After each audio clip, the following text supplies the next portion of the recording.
Hoje vamos mergulhar em uma história sombria e chocante. O caso de Magdalena Solis, conhecida como a sacerdotisa de sangue. Uma narrativa que mistura fanatismo, manipulação e atos de crueldade que marcaram profundamente a história de uma pequena comunidade no México. Prepare-se para conhecer detalhes perturbadores sobre uma seita que levou seus seguidores ao limite do imaginável. No dia 30 de maio de 1963, um jovem chamado Sebastián Guerrero chegou, em estado de extremo cansaço e pânico, à delegacia de polícia de Villagrán, uma cidade localizada em Tamaulipas, próxima ao estado de Nuevo León, no México. Ele havia corrido cerca de 25 quilômetros da cidade de La Casa de la Mina até Villagrán, completamente apavorado. Ao chegar, Sebastián parecia estar em choque profundo e mal conseguia formar palavras, devido tanto ao medo quanto ao esgotamento físico. Tudo o que ele conseguia repetir, de forma fragmentada e hesitante, era a palavra vampiros. Os policiais presentes, percebendo sua dificuldade em se expressar, acabaram rindo da situação, acreditando que ele poderia estar sob o efeito de alguma substância que o deixara confuso. Por conta disso, deram pouca atenção ao que dizia. Sebastián, incapaz de explicar o que havia presenciado de maneira clara, foi autorizado a passar a noite na delegacia. Na manhã seguinte, o oficial Luiz Martínez, que estava de plantão, se ofereceu para acompanhar o jovem até sua casa, acreditando que isso pudesse tranquilizá-lo. No entanto, Sebastián estava visivelmente apavorado e insistia na história de que havia visto criaturas aterrorizantes dentro de uma caverna, que bebiam sangue humano. Foi nesse dia que tanto Sebastián quanto o oficial Luiz Martínez desapareceram misteriosamente, sem deixar qualquer vestígio. O caso, que veio a ser conhecido como um dos episódios mais sombrios e intrigantes da década de 1960 no México, começou meses antes, no final de 62, em uma comunidade isolada de Tamaulipas. Essa comunidade, mergulhada na miséria, no analfabetismo e na falta de perspectivas, foi palco da chegada de dois homens que transformariam a vida de seus moradores em um pesadelo. Os irmãos Santos e Caetano Hernández, dois criminosos conhecidos, surgiram na cidade com um plano maligno. Aproveitando-se da vulnerabilidade e da fé das pessoas, eles se apresentaram como profetas e sacerdotes enviados pelos deuses incas. Alegavam que sua missão era revelar aos moradores o local de um tesouro escondido nas montanhas próximas. Em troca, pediam tributos, obediência e devoção total. Embora os deuses incas sejam parte da mitologia pré-hispânica peruana, os moradores, devido à falta de conhecimento, acreditaram nas palavras dos Hernández. Logo, os irmãos começaram a recrutar seguidores, formando um culto que rapidamente se expandiu. Com o tempo, os irmãos tomaram o controle da cidade e obrigaram os moradores a trabalharem nas cavernas, afirmando que elas precisavam ser purificadas e transformadas em templos para os deuses. No entanto, os tributos exigidos não eram apenas financeiros. Mulheres e homens da comunidade também eram obrigados a manter relações íntimas com os autoproclamados profetas, sob a justificativa de que isso os tornaria puros, aos olhos dos deuses. Além disso, à noite os irmãos deixavam a comunidade para comprar maconha, que distribuíam aos membros da seita, promovendo rituais de adoração que envolviam o uso de drogas e orgias. Por algum tempo os moradores obedeceram às ordens, esperando pelo cumprimento das promessas de riquezas e prosperidade. Contudo, quando os tesouros não se materializaram, a paciência dos fiéis começou a se esgotar. Sentindo a pressão, os irmãos Hernández planejaram uma maneira de manter o controle. Foi nesse contexto que os eventos envolvendo Sebastián Guerrero e o policial Luiz Martínez se desenrolaram, culminando em um dos capítulos mais macabros dessa história sombria. Foi então que os irmãos Hernández decidiram escolher uma mulher da comunidade para assumir o papel de sacerdotisa. Ela foi obrigada a realizar uma dança diante de todos os habitantes, o que ajudou a acalmar os ânimos por algumas semanas. No entanto, as promessas de riquezas e fortuna continuaram não se concretizando, e os moradores começaram a exigir explicações. Em resposta, Os irmãos Hernández alegaram que o fracasso se devia à impureza da mulher escolhida como sacerdotisa.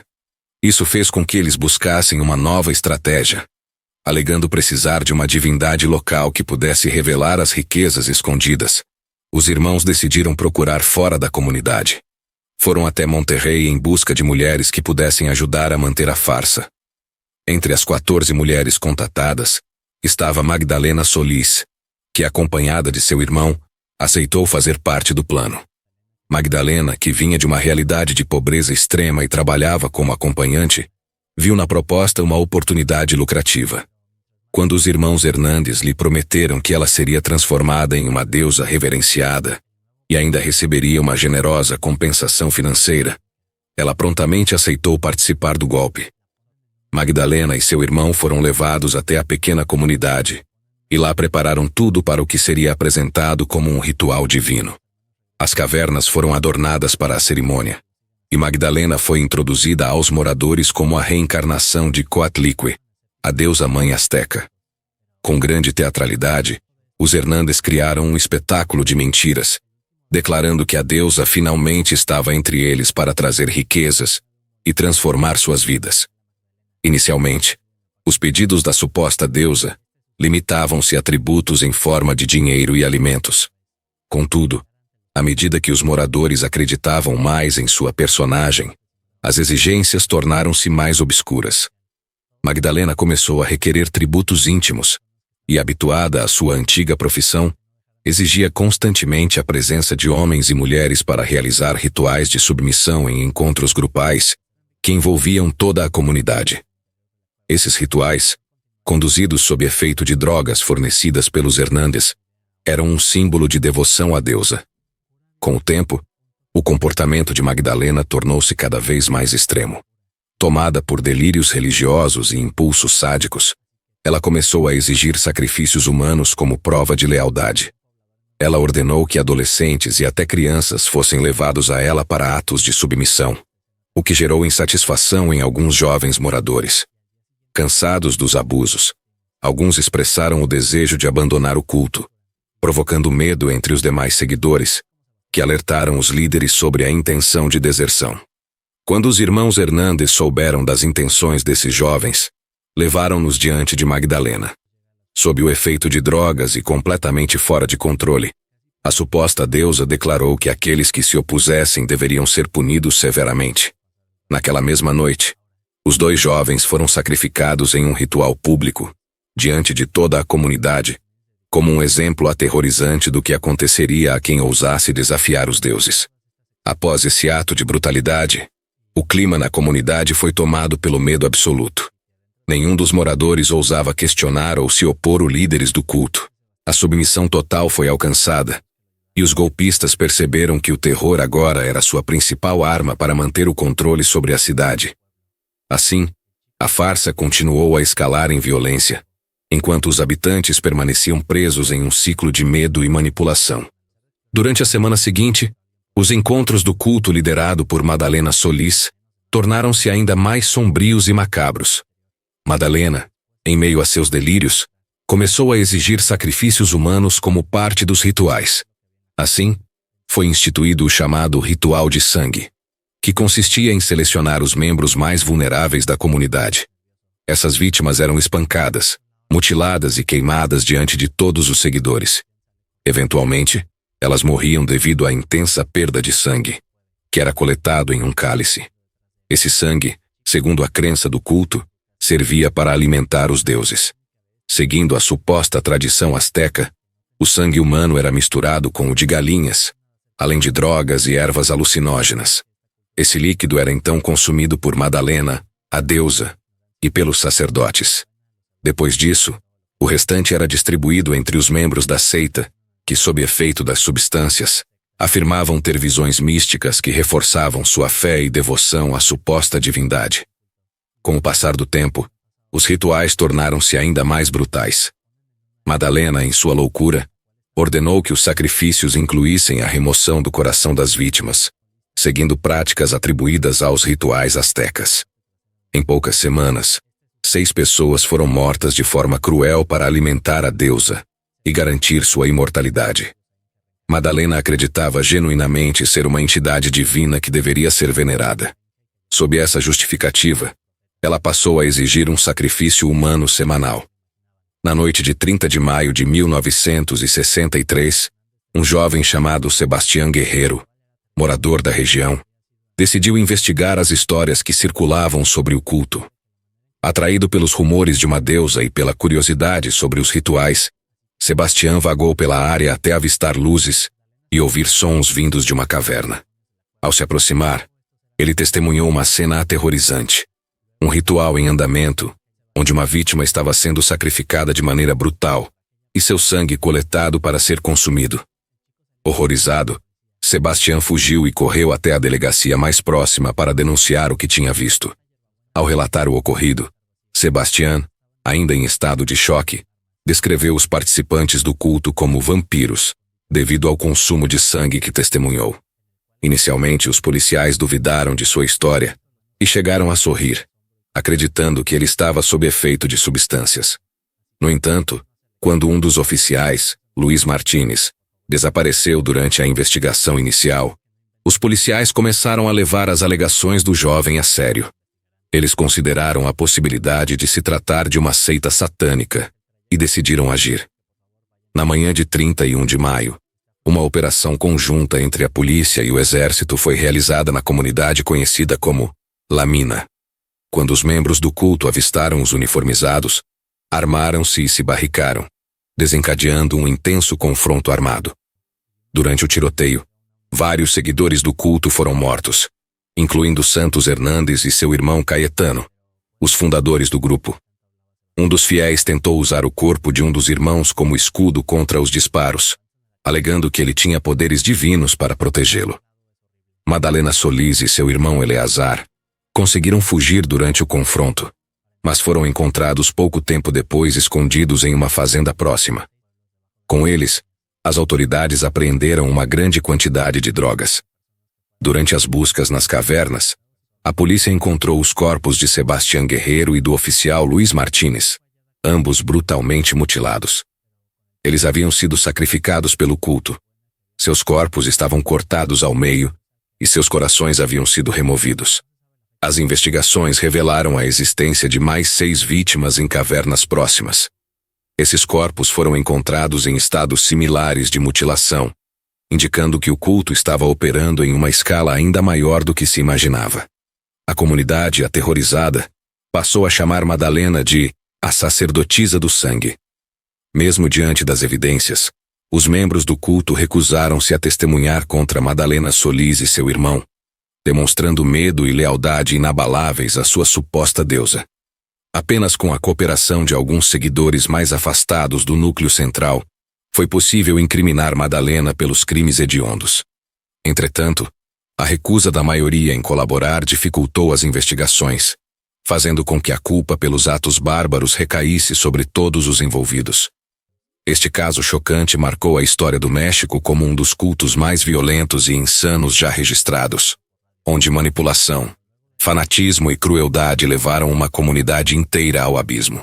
Após um longo processo judicial, Madalena Solis e seu irmão Eleazar foram condenados a 50 anos de prisão, mas apenas pelos assassinatos de Sebastián Guerreiro e do oficial Luiz Martínez, já que não houve evidências suficientes para relacioná-los diretamente às outras 6 mortes documentadas.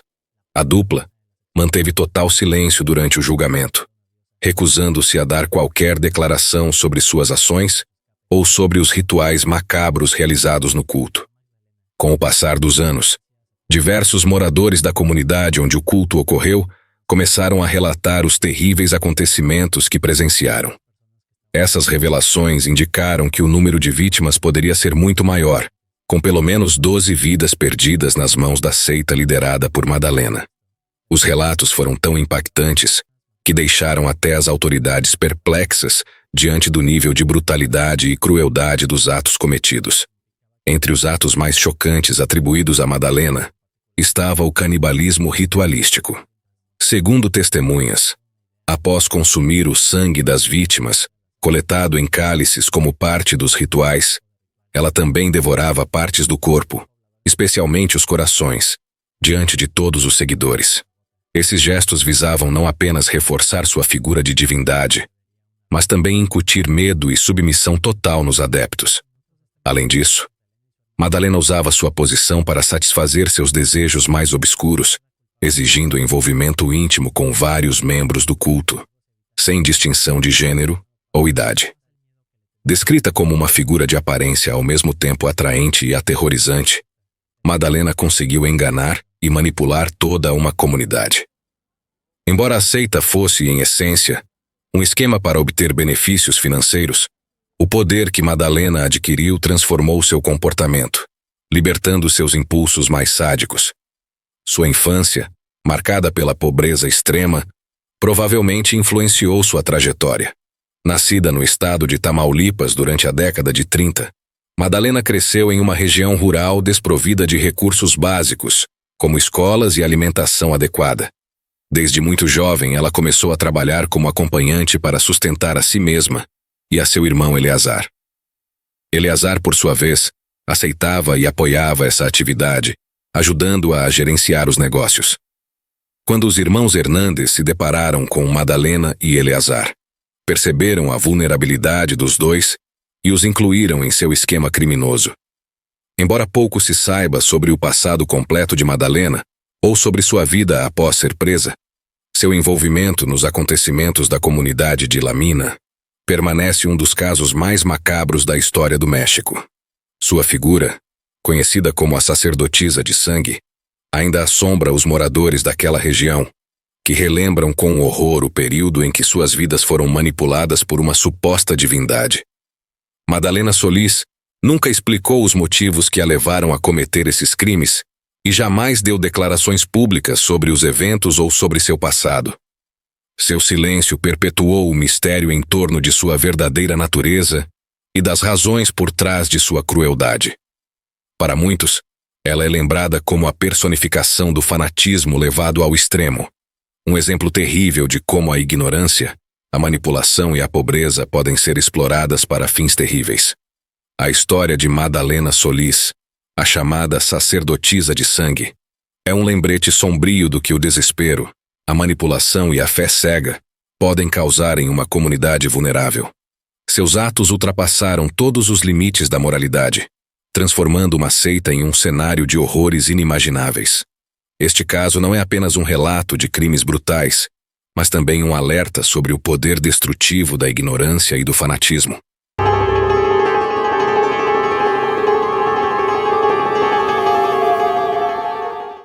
Obrigado por acompanhar até o final. Se você gostou deste conteúdo e quer continuar explorando mistérios e histórias como esta, inscreva-se no News Web Doc. Sua inscrição é fundamental para o crescimento do canal e para que possamos continuar trazendo narrativas impactantes e reflexivas.